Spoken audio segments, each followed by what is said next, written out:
তাজবিদের বিষয়বস্তু বিষয় মানে যে একটা তাজবিদ পড়বো আমরা, এই আলকালুস সাদিদ বা যারা আউয়াল জামাতে আছে প্রাথমিক তাজবিদ, এরা তো প্রাথমিক তাজবিদও আছে।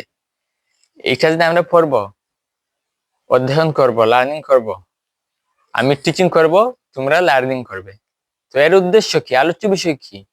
এই বইটা এমনি তো হাতে নেই নেই, তোমরা টাকা টাকা দিয়ে টাকার বিনিময়ে এটা এমনি হাতে নাও নাই।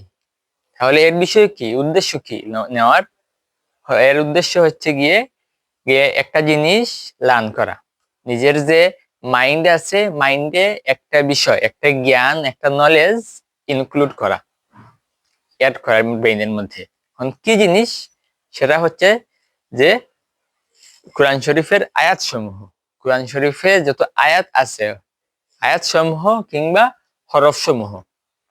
তাজবিদের মূল বিষয়বস্তু হচ্ছে হরফ সমূহ। হরফ সমূহ কেন? যে সম্পূর্ণ তাজবিদ কোরআন শরীফের হরফ সমূহ নিয়েই আলোচনা করা হয়েছে।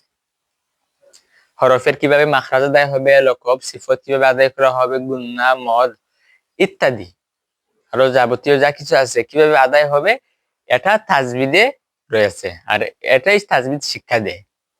আর এজন্য এগুলাই হলো তাজবিদের বিষয়বস্তু। তো তাজবিদের বিষয় পরীক্ষায় আসছে কিভাবে বলবে যে তাজবিদের বিষয়বস্তু কি? যে কোরআন শরীফের আয়াত সমূহ, কোরআন শরীফের আয়াত সমূহ বা হরফ সমূহ, এগুলাকে তাজবিদের বিষয়বস্তু বলা হয়। এগুলা নিয়েই এই তাজবিদ গঠিত, এগুলা নিয়েই এই তাজবিদ আলকাউলুস সাদিদ গঠিত।